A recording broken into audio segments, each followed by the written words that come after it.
para escuchar un nuevo reto. Enseñanza para tu vida. Principios que forjarán tu carácter. Palabras que te alientan. Bienvenidos al Tabernáculo Bíblico Seguidores de Jesús. Escucha Palabra de Dios.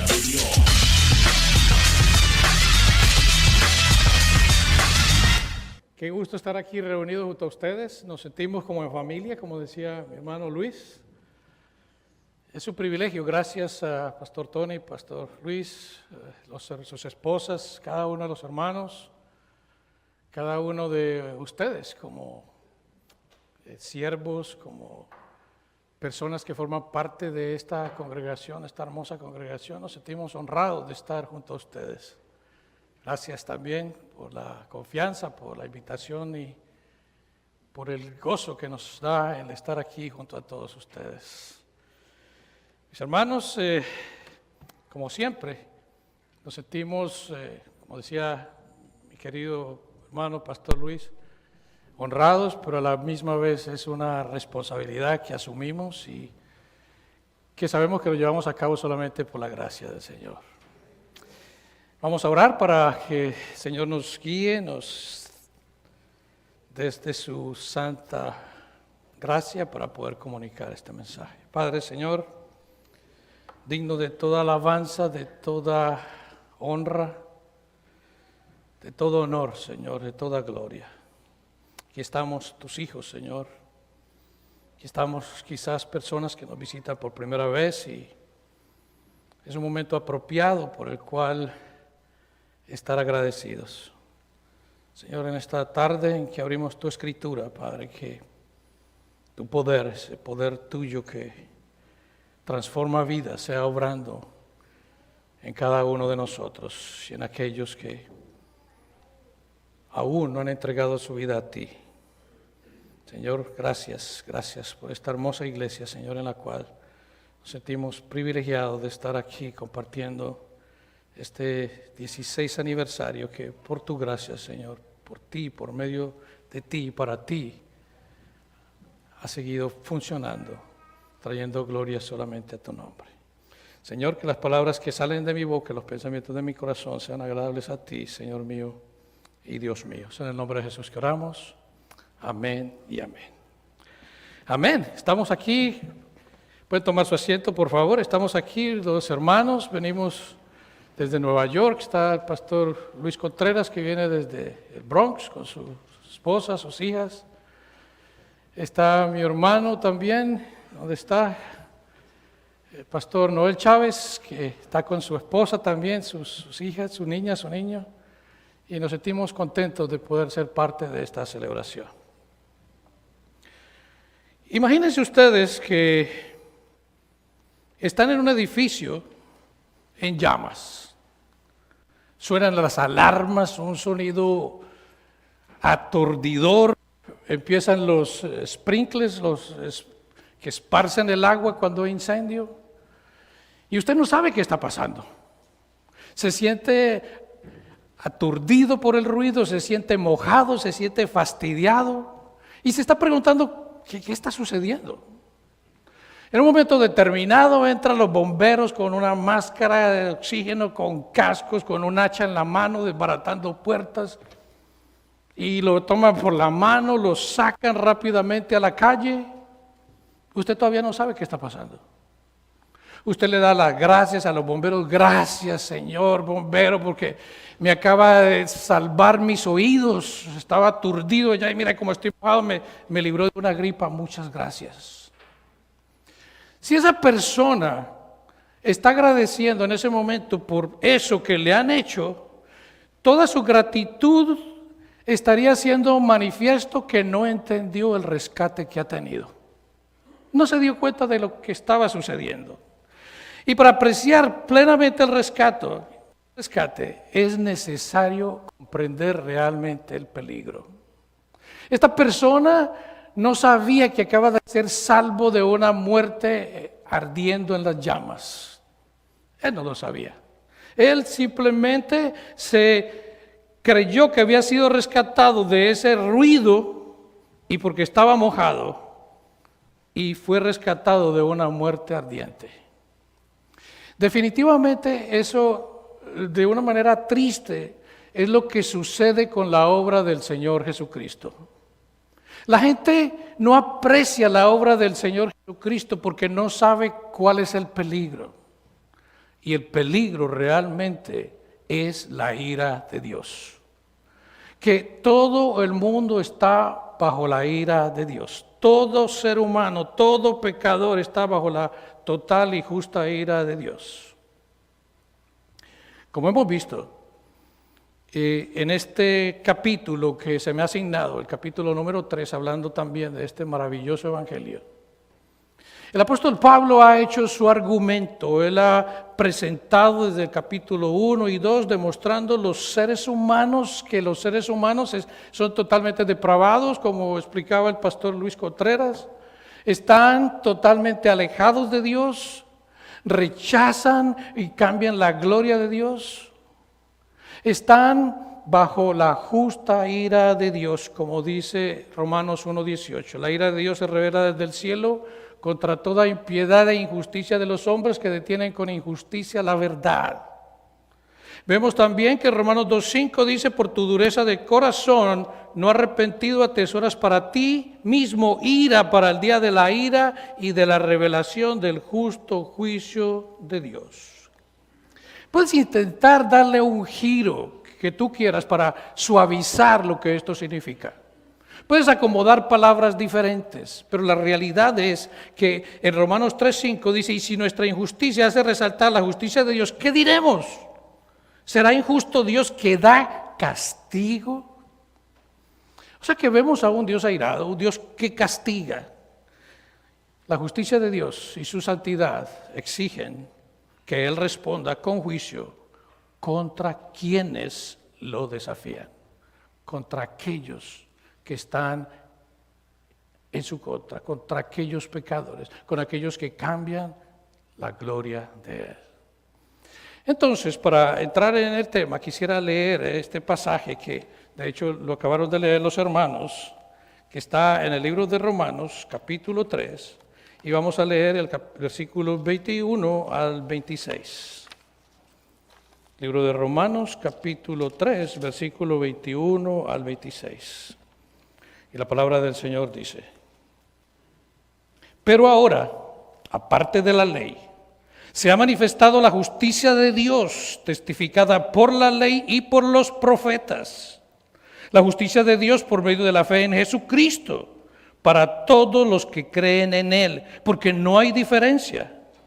Por cuanto todos pecaron y están destituidos de la gloria de Dios, siendo justificados gratuitamente por su gracia, mediante la redención que es en Cristo Jesús, a quien Dios puso como propiciación por medio de la fe en su sangre, para manifestar su justicia a causa de haber pasado por alto en su paciencia los pecados pasados.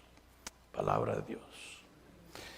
Vemos entonces cómo esto que se ha venido presentando en el capítulo 1, 2 y principio del capítulo 3, acerca de quién es el ser humano como pecador y cómo la ira de Dios está sobre él, que está prácticamente acorralado, que está prácticamente bajo condenación eterna.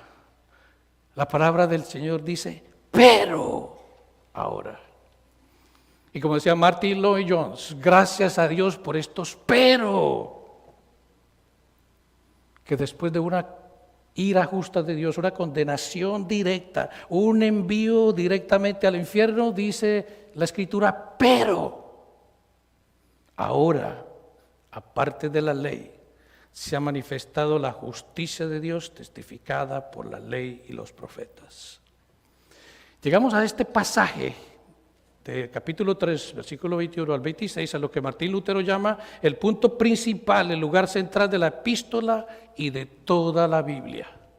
Y Martin Lloyd Jones lo llamó el Acrópolis de las Sagradas Escrituras. Pero ahora, después de una justa ira de Dios, después de una justa condenación, ahora, dice, aparte de la ley, se ha manifestado la justicia de Dios. Y a través de la ley, vemos, testificada por la ley de los profetas, aparte de la ley. A través de la ley vemos cómo la misma ley nos hace conscientes a nosotros de nuestro pecado. La ley es precisamente aquello que nos hace dar cuenta de que nuestra condenación es segura. ¿Por qué? Porque no cumplimos las obras de la ley, no cumplimos los 10 mandamientos. De hecho, el versículo 19 del capítulo 3 dice, todo lo que la ley dice, lo dice para que toda boca se cierre y todo el mundo quede bajo el juicio de Dios. Y dice, ya que por las obras de la ley ningún ser humano será justificado delante de él, porque por medio de la ley es el conocimiento del pecado. O sea que a través de esa ley nos hacemos conscientes del pecado. La ley expone nuestro fracaso y nuestra incapacidad de cumplirla, pero dice, ahora, aparte del pacto de la ley, se ha manifestado un nuevo pacto. Es el pacto de la justicia de Dios. Ese pacto que se está dando a conocer ahora. Ahora bien, lo que la ley y los profetas testificaron, dice aquí, lo que ellos predijeron, ha llegado al cumplimiento, ha llegado a su cumplimiento en Cristo y su obra. Ha llegado ya. Ahora, aparte del pacto de la ley, se ha manifestado un nuevo pacto, la justicia completa de Dios. Lo que predijeron anteriormente se cumple, se llega a esa consumación en la persona y la obra del Señor Jesucristo. Una vez que Cristo ya ha venido, la justicia de Dios se ha revelado en su plenitud. Una vez que Cristo ha venido, la justicia de Dios se ha revelado en su plenitud. Entonces, tenemos que entender que la justicia de Dios no se puede resumir o medir por una sola definición. De hecho, más bien la justicia de Dios debe verse como una expresión donde varios elementos están presentes. La justicia de Dios, pudiéramos ver 3 formas en que se puede definir la justicia de Dios. La primera sería que la justicia de Dios es su santidad intrínseca, que se manifiesta en su justicia. Y de hecho, esto era uno de los grandes temores que Martín Lutero tenía. Sabía que Dios era un Dios justo, un Dios puro, un perfecto Dios, que precisamente en esa condición de juez condenaría a todo el mundo y ninguno tuviera medio de salvación.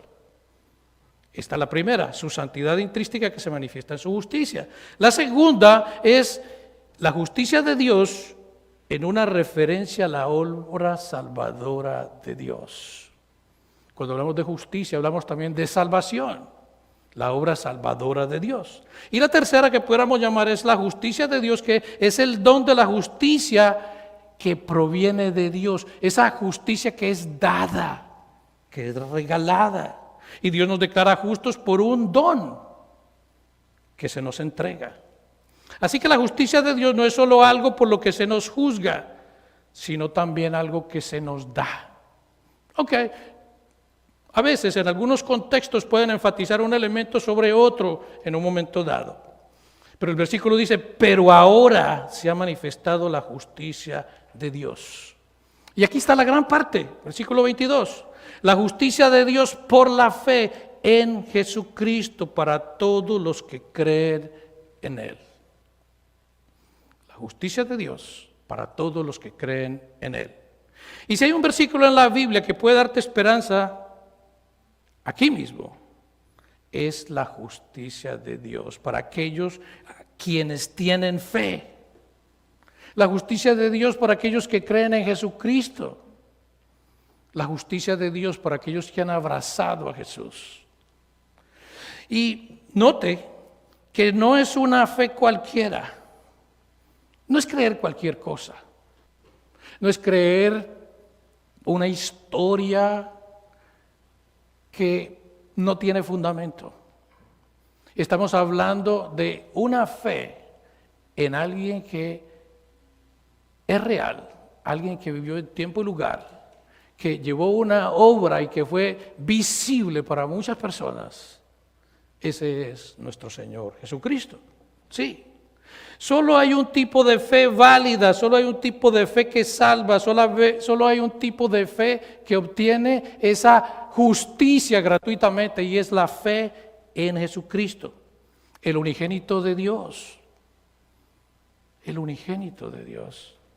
Dios en la segunda persona de la Trinidad. Dios, el Hijo eterno del Padre en Jesús. Dios es Jesús. Jesús es Dios. Entonces, cuando vemos esto y entendemos esto, es la fe en Él y solo en Él la que obtiene la justicia de Dios. Este Hijo de Dios, que dice el libro de Hebreos que le era conveniente que viniera y se hiciera humano, que nace de una mujer virgen, que nace de una manera natural como cada uno de nosotros hemos nacido. Alguien que vivió una vida perfecta y sin pecado y murió en la cruz. Ese es nuestro Señor. Él es la fe. Él y solo Él es la fe. Dice la justicia de Dios aparte de la ley. La justicia de Dios se recibe no por llevar a cabo obras de la ley. No se recibe por creer hacer buenas obras. No se recibe por ser un buen padre, un buen hijo, un buen esposo, que son cosas buenas. Pero la justicia de Dios no se recibe por esos medios. No se recibe por esos medios. Nunca recibirás el don de la justicia de Dios si intentas ganártelo. No puedes, definitivamente. Nunca recibirás la justicia de Dios por méritos. Nunca recibirás la justicia de Dios trabajando por ella. Porque es un don. Solemos decir, pecar es como errar en el blanco, y de hecho esa es una de las definiciones que se da respecto al pecado. Es como si estoy haciendo mi mejor esfuerzo, estoy tirando la flecha, pero la flecha llega y se cae antes de que llegue al target. Estamos haciendo nuestro mejor esfuerzo, pero no llegamos allá. Y total, nadie es perfecto. Llegamos a esa idea de que nadie es perfecto. Nadie. Y decimos, bueno, no nos queda más que confiar en el Hijo, total. Pues confiemos en lo que el Hijo ha hecho por nosotros. Muchas personas lo ven de esa manera. No. Lo que más honra a Dios es confiar en su Hijo. Lo que más honra es abrazarlo a Él. Lo que más honra a Dios es que tú pongas tu total confianza en el Hijo. Sí. Sí, poner tu confianza en Dios más que en tus dones, más que en tu servicio, más que aquello que tú pudieras estar haciendo y que pudiera ser algo bueno. Lo que más honra a Dios es vivir para tu Hijo, es abrazar a tu Hijo, es glorificar al Hijo, glorificarlo a Él. Y la pregunta para ti es, ¿tienes la justicia que viene de Dios por medio de la fe en su Hijo? Porque esa es depende de la respuesta que tú des, tiene consecuencias eternas. Romanos 3:22 dice, porque no hay diferencia. La Biblia de las Américas dice, no hay distinción. Y cuando habla de que no hay distinción, está hablando acerca de que no hay diferencia en cuanto a los judíos y los gentiles. Cuando habla de los judíos, está hablando de aquellas personas que por alguna razón se creen que son buenas, que son religiosas o que están tratando de hacer medios para ganarse el favor de Dios. O los gentiles, como cada uno de nosotros que no venimos de un linaje judío y que vivimos de una manera en que no agradaba a Dios. No hay diferencia. No hay diferencia para aquellos que se creen muy religiosos y no hay diferencia o distinción para aquellos que tal vez han sido grandes pecadores. Dice, no hay diferencia. No hay diferencia. No hay ventaja en recibir la justicia de Dios por ser judío. De hecho, Romanos 3:1 dice, ¿qué ventaja tiene pues el judío? ¿O de qué aprovecha la circuncisión? Dice Romanos 3:1, dice, Muchos de todas maneras, ciertamente que les ha sido confiada la palabra de Dios, pues si alguno de ellos son incrédulos, su incredulidad habrá hecho nula su fidelidad a Dios. O sea que no hay diferencia entre el uno y el otro. Y en Romanos 3, 23 hace dos afirmaciones. Primera, dice, por cuanto todos pecaron. No hay diferencia entre judío, no hay diferencia entre griego. Gentil, no perteneciente al linaje judío. No hay diferencia porque todos pecaron, tanto el judío como el gentil. Todos pecaron. Y estamos destituidos de la gloria de Dios. O sea que no hay tal cosa de que yo soy bueno, yo soy religioso, pues mis papás asisten a la iglesia desde que eran muy jóvenes, se conocieron, se casaron en la iglesia. Yo nací en la iglesia. A mí me llevaron desde pequeñito a la iglesia. Entonces, por tal razón, tú crees que tienes una gran ventaja. Pero dice, no hay diferencia, no hay ventaja para ninguno de ellos. No hay distinción de tu etnia, no importa quiénes sean tus padres, no importa quiénes sean tus abuelos. No hay distinción en razas, porque todos hemos pecado. Todos, y cuando dice todos, es todos. Todos hemos pecado. Eso significa que cada persona en esta sala ha pecado. Todos aquí hemos pecado. Sí.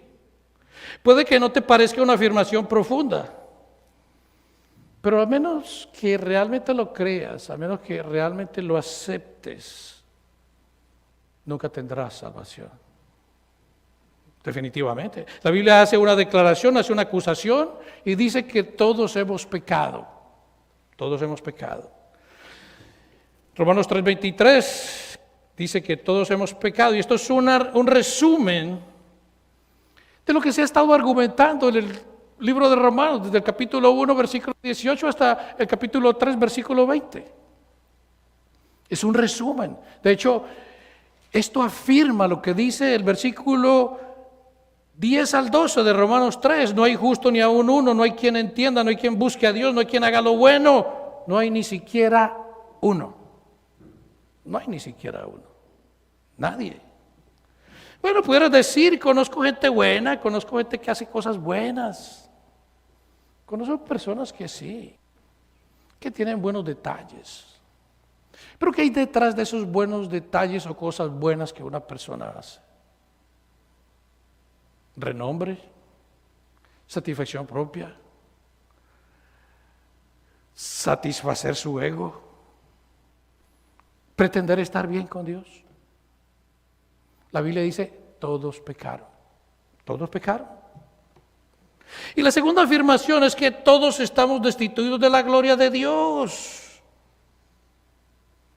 Y cuando la Biblia dice que todos hemos pecado y que estamos destituidos de la gloria de Dios, no está diciendo simplemente que todos hemos dado lo mejor de nosotros.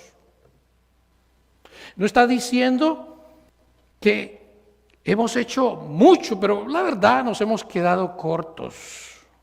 La Biblia no está diciendo eso. Después de todo, pudieras decir, pues me he quedado corto porque definitivamente nadie es perfecto.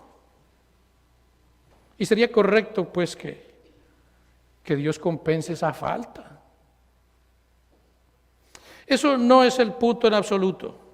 Cuando la Biblia dice que todos hemos pecado y estamos destituidos de la gloria de Dios, lo que está diciendo es que eres total y completamente injusto, que eres total y completamente inmerecedor de cualquier cosa de parte de Dios. Eso es lo que está diciendo la Biblia. Eres inmerecedor de cualquier cosa. No amas lo que Dios ama, de hecho odias lo que Dios ama y amas lo que Dios odia. No glorificamos a Dios ni honramos a Dios como deberíamos hacerlo. No lo deberíamos. Por eso estamos destituidos de la gloria de Dios. La Biblia nos acusa de cambiar la gloria de Dios. Dice, pues habiendo conocido a Dios, no le glorificaron como a Dios ni le dieron gracias. Romanos 1:21. tomamos la infinita gloria de Dios y la cambiamos por cosas triviales, cosas vanas, cosas pasajeras, cosas sin sentido. Esa es una realidad. Cambiamos la gloria de Dios. Cambiamos la gloria de Dios por cosas carnales, de poco valor.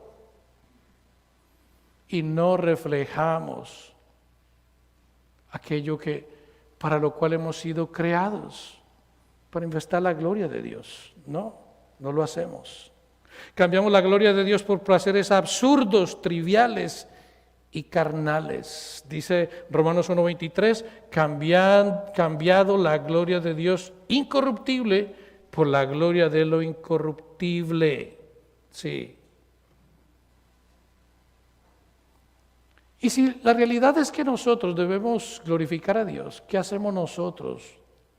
Glorificando a veces o amando o dándole esa gloria, si lo pudiéramos llamar de esa manera, amando a los carros, los vehículos, los trabajos. ¿Cuántas veces no amamos tanto de una manera que parece asombrosa aquellas cosas personales, que las conservas de una manera especial y que piensas que si eso se te pierde, se desaparece, por alguna razón, tú te vas a morir? ¿Qué hacemos nosotros amando tanto el sexo? ¿Qué hacemos nosotros amando tanto la avaricia? ¿Qué hacemos nosotros amando tanto todo aquello que los demás aman y no amamos a Dios? ¿Qué hacemos con eso? No es poca cosa cambiar la gloria de Dios por los intereses del mundo. No es poca cosa. Dice, cambiamos la gloria de Dios. Dios ama su gloria más que nada y le decimos, ¿sabes qué? Prefiero mi gloria. Prefiero mi reconocimiento. Prefiero todo aquello que a mí me satisface. Prefiero todo aquello que me hace feliz, aquello que me realiza. Lo cambiamos. Y eso lo que hace es volvernos esclavos de nuestros propios ídolos. Esclavizados a nuestro propio Dios con D pequeña. Somos esclavizados a nuestro pecado. Tú y yo estamos bajo condenación. Todos hemos pecado y estamos destituidos de la gloria de Dios. Es una declaración total. Todos. Entonces, ¿qué necesitamos? Necesitamos ser liberados de todo aquello que intercambia la gloria de Dios por nuestros placeres, por nuestro yo, por nuestro Dios, por nuestra gloria. Y el castigo por nuestro pecado debe ser pagado. El castigo por nuestro pecado debe ser pagado. Mira lo que dice Romanos 3:24. Entonces, todos hemos pecado. Todos estamos destituidos de la gloria de Dios. Todos. Entonces ahora, el versículo 24 dice, siendo justificados gratuitamente. Esta es la gran noticia. Primero, como veíamos en el versículo 1:18 hasta 3:20, y parte de todo esto que hemos venido estudiando, que han explicado de temprano el pastor Tony, el pastor Luis, estamos bajo la ira de Dios, pero ahora, como dice la Escritura, ahora de todos estos beneficios hemos sido justificados gratuitamente. Es un regalo. Y mira lo que dice, por su gracia. O sea que es un regalo para aquellos que no lo merecen y que al contrario merecen la ira de Dios. Es sorprendente. La justificación es una declaración legal de que has sido absuelto de todos tus pecados, de todas tus culpas. Y ahora eres tratado como alguien que cumple la ley a la perfección en cada punto, aunque no lo hayas hecho. ¡Qué belleza! Gratuitamente. Somos declarados inocentes, como cuando el juez toma ese martillo y golpea y dice inocente, libre de culpa. Y todo esto gratuitamente. ¡Wow! Es sorprendente. Esta justificación dice que viene sin distensión. O sea, que viene gratuitamente, viene por la gracia, lo cual ellos saben que significa que llega a quienes no lo merecen. Y llega a quienes merecen el castigo. O sea que Dios en la justificación, en lugar de declararnos culpables, nos declara completamente absueltos. Pero Dios no dice, ¿sabes qué? Hoy amanecí de buen humor. Y por tal razón, yo paso tu pecadillo por un lado, no te preocupes, estoy de buen humor, aprovéchame. Dios no dice eso, porque si Dios hiciera eso, Él no sería justo. Él no sería justo, de ninguna manera. No, Dios dice que lo hace de una manera especial. Dice, mediante la redención que es en Cristo Jesús.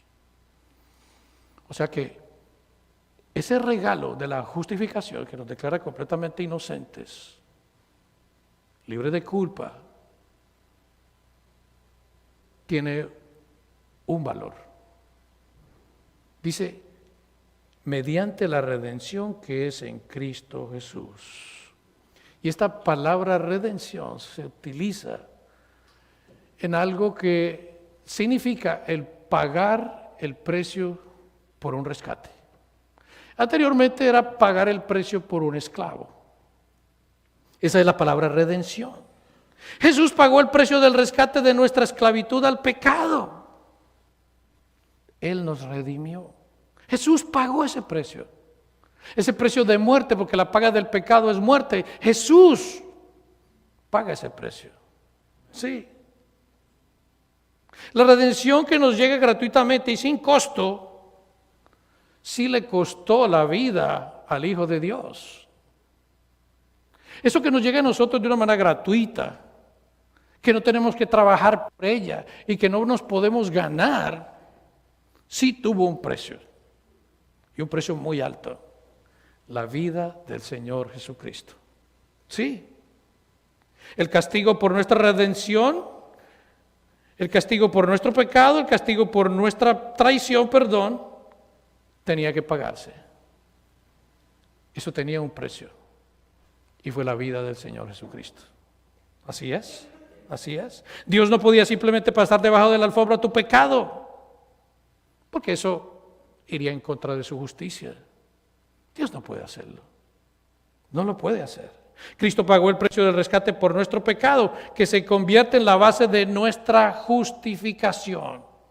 O sea, que al Cristo pagar el precio de nuestro pecado, se convierte en la base de nuestra justificación, que es nuestra salvación, la base de nuestra salvación. Sí, sí. Pero la pregunta aquí es: ¿a quién se lo pagó? Definitivamente no se lo pagó al diablo. No. El precio del pecado nuestro, el precio de nuestro castigo, ese rescate, esa redención, se la pagó al Padre. Se la pagó al Padre, a Dios. Él pagó el precio del castigo en su totalidad que la justicia del Padre exigía. Por eso es que Él dice en un momento determinado: consumado es, tetelestai, it is finished. Todo está pagado.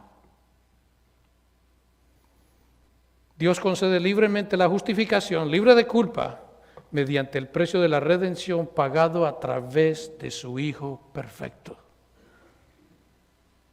Es sorprendente, es sorprendente.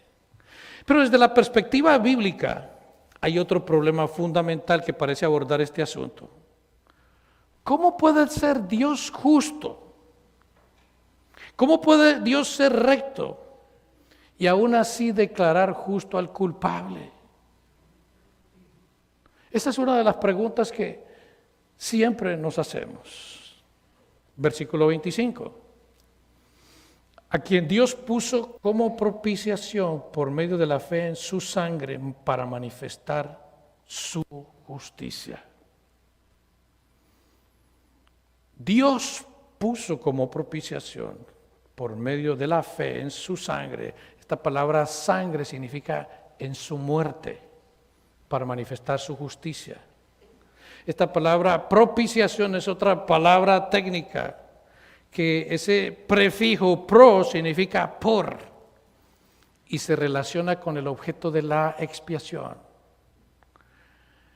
Y precisamente tiene que ver con la ira de Dios.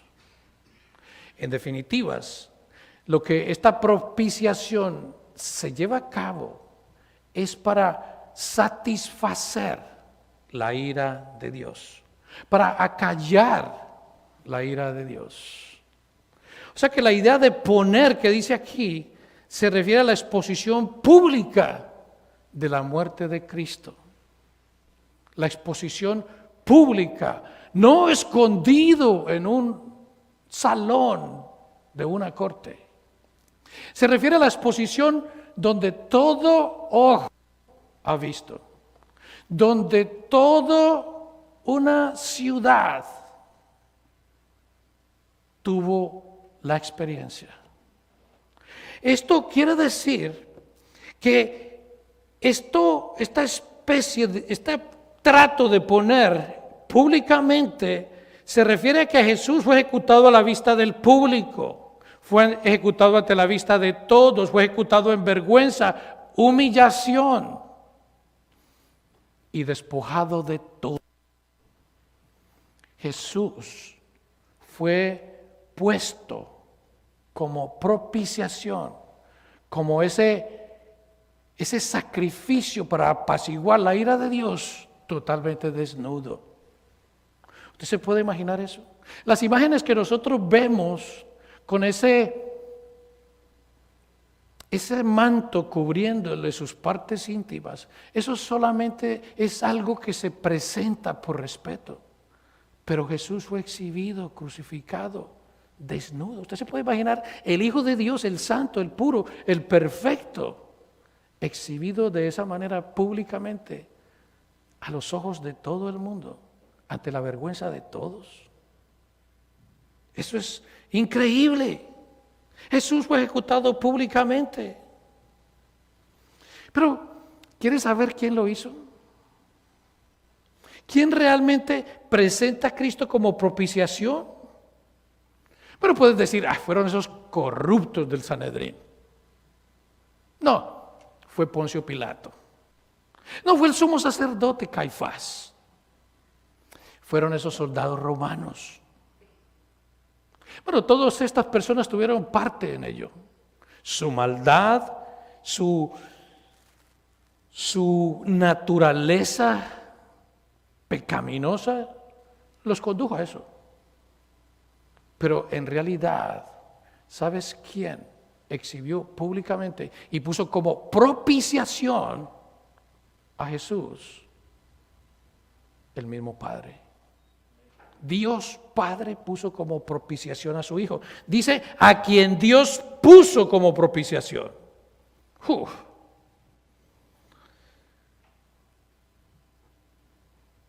El Padre exhibió a Cristo a la vergüenza, a la humillación, la degradación. Fue el mismo Padre. ¿Puedes entender esto? Eso fue precisamente lo que el hermano Luis, el pastor Luis, explicó el viernes.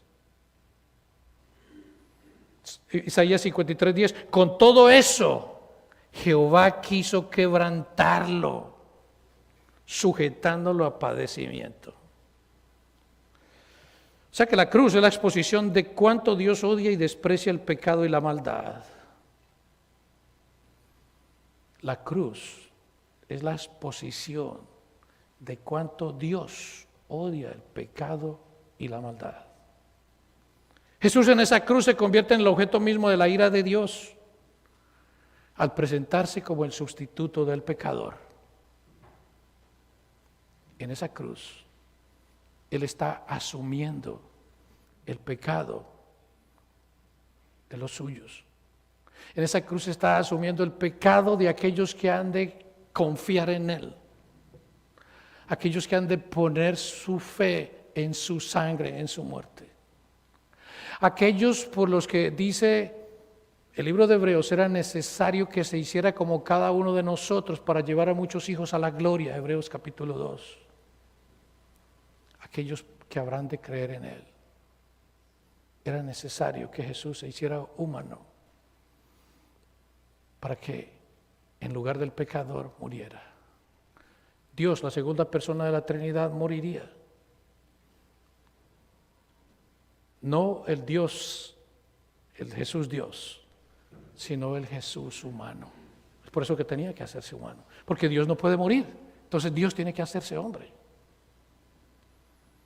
Entonces vamos viendo lo que esto significa. Jesús humano muere en la cruz. Dios lo expone públicamente. Dios lo pone como propiciación.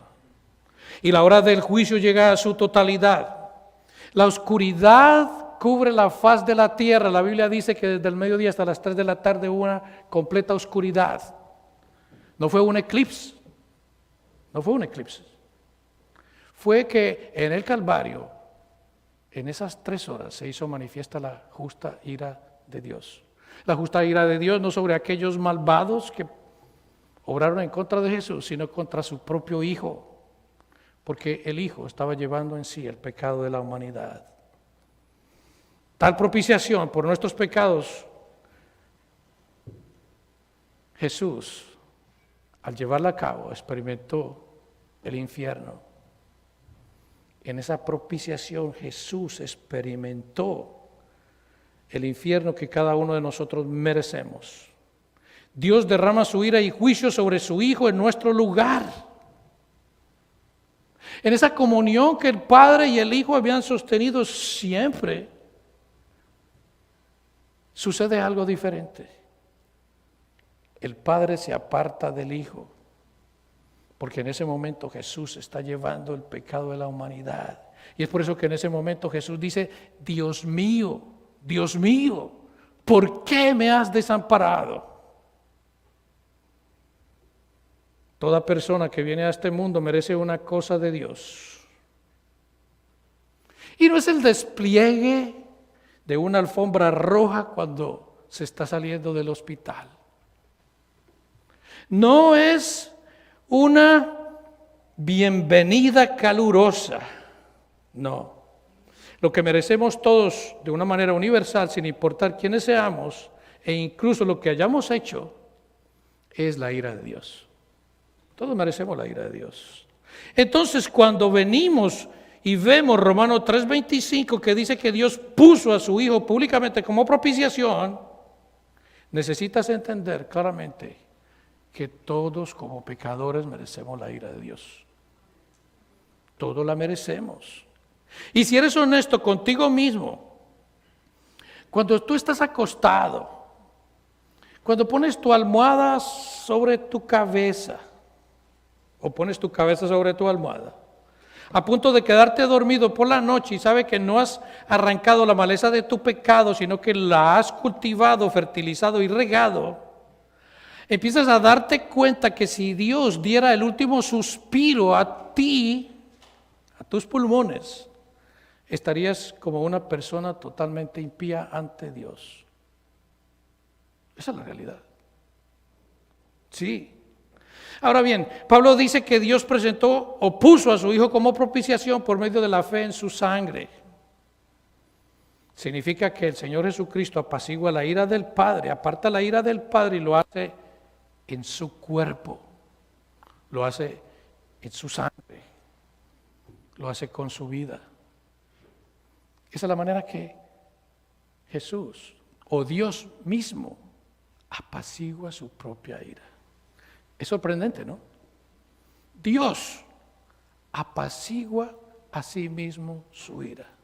Dios Padre, la primera persona de la Trinidad, envía a su Hijo, la segunda persona de la Trinidad, que se hace humano, y Él mismo apacigua su propia ira.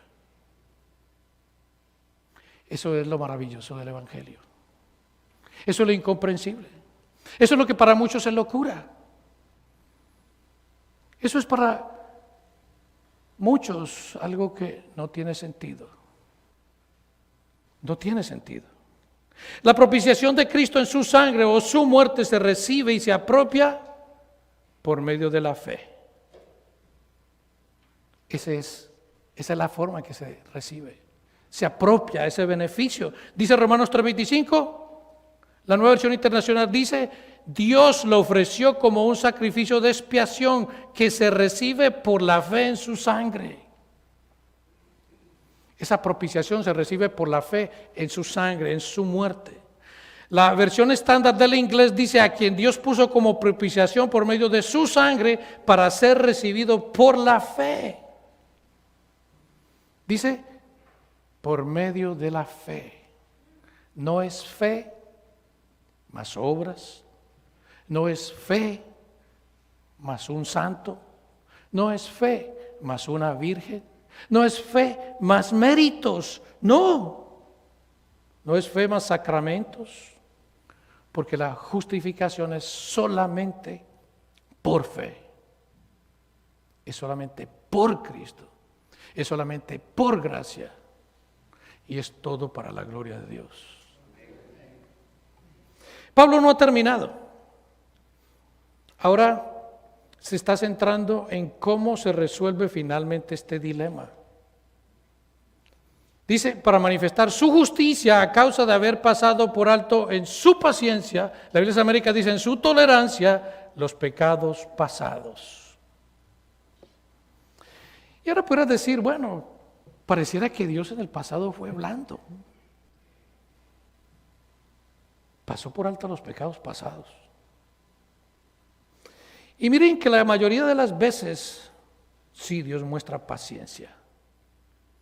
Dios le dijo a Adán y Eva: de todo árbol del huerto podréis comer, menos del árbol que está en el centro del huerto. El día que lo comieres, ese día moriréis. Y lo comieron. Y siguieron vivos. Y no solamente eso. Claro que sí, Dios trajo maldición sobre ellos y en consecuencia otra vez a cada uno de nosotros. Pero Dios hace algo. Dios los cubre. Dios los cubre con la piel de un animal. Sí. Él hace una expiación, Dios mismo. Dios hace una expiación por ellos. Los cubre con pieles de animales y luego los expulsó del jardín. Caín, el primer asesino humano, ¿qué se merecía? La muerte. ¿Qué recibió a cambio? Misericordia. Y puede que parezca que Dios estaba pasando por alto el pecado, pero con esta increíble paciencia Dios estaba esperando. Y ese es el punto.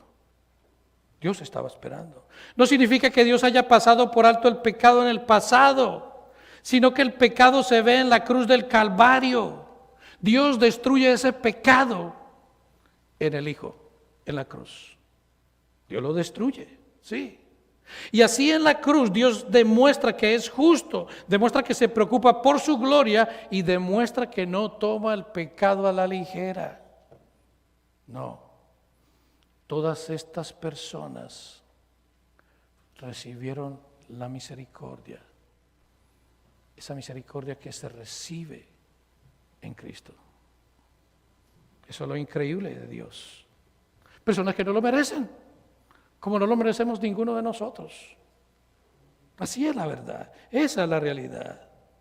Así que esta es la gran conclusión.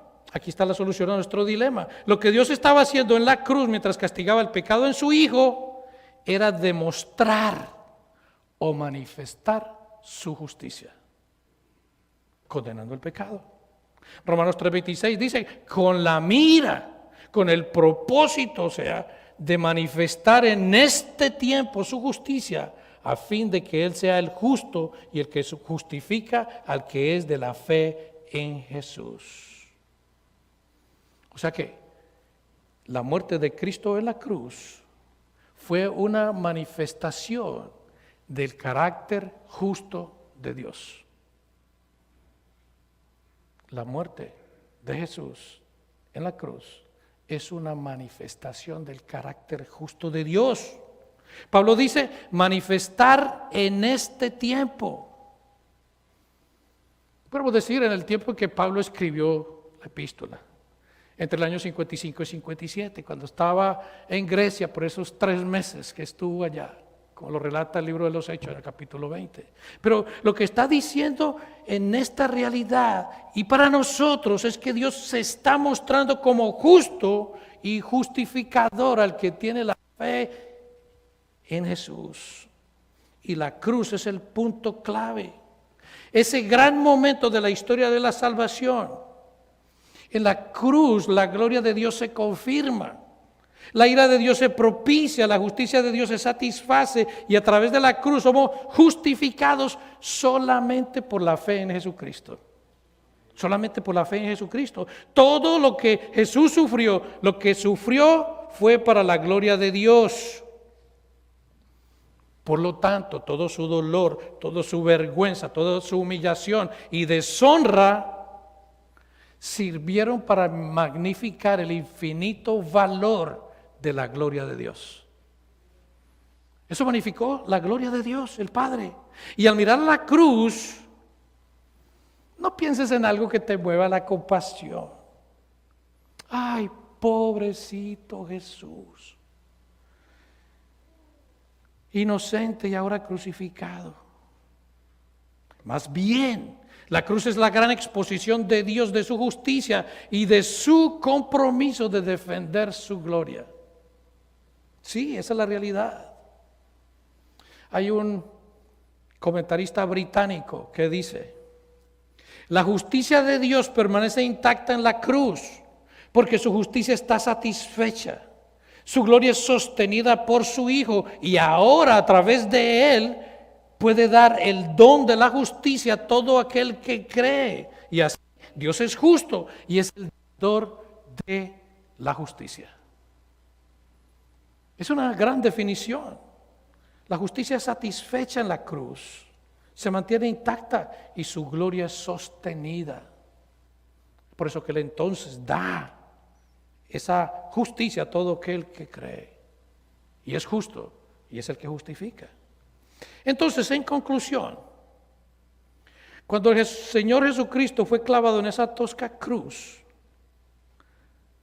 absorbió en su propio cuerpo, en su propia santa, pura e inmaculada alma, toda la ira que el pecado tuyo y mío merecen. Lo absorbió, la ira que el pecado tuyo y mío merecen. La cruz es una exposición divina de la profundidad de nuestro pecado, pero la cruz también revela la justicia de Dios, la justicia de Dios. Y sin el Evangelio, todos estamos perdidos. El Evangelio es nuestra gran esperanza. Sí, es nuestra gran esperanza. Definitivamente, sin Él, estamos en una condición encaminada hacia el infierno. Y pudiera ser que seas un fornicador común y corriente, un asesino a sangre fría, un mentiroso, un adúltero, alguien que engaña, alguien que miente, alguien que vive haciendo todas las cosas que ofenden a Dios. Pudiera ser. Y la única esperanza que tienes está en Cristo. La única esperanza que tienes es en Cristo, porque Dios justifica a todo aquel que es de la fe en Jesús. Dios justifica, salva a todo aquel que cree en Jesús, que abraza a Jesús, que confía en Jesús. Sí, puede que sientas que tu alma está muy manchada por el pecado. Y puedo decirte con la autoridad de la palabra que incluso hoy puedes ser lavado, hoy puedes ser limpiado, hoy puedes ser cubierto de todo ese pecado. Sí, puedes ser limpiado y justificado. Puedes tener la ira de Dios quitada. El castigo de tu pecado puede ser pagado. Puedes ser perdonado y puedes ser tratado como justo delante de Dios. Lo único que necesitas es venir en arrepentimiento. Lo único que necesitas es reconocer que no tienes absolutamente nada que presentar para recibir ese beneficio de Dios. Lo único que tienes que hacer es venir con contrición sincera, reconociendo que has engañado a Dios, que te has burlado de Él, que has hecho todo lo contrario a lo que Él manda hacer. Venir a Él, abrazarlo a Él, poner tus brazos a los pies de la cruz y decir: Señor, sálvame, sálvame.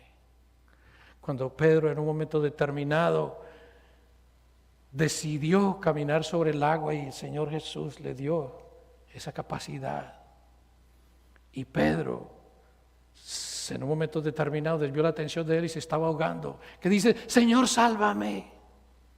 Jesús extendió su mano, lo tomó y lo sacó.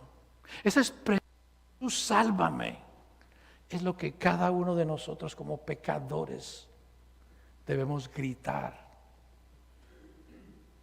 Debemos gritar. Y si es de una forma sincera, contrita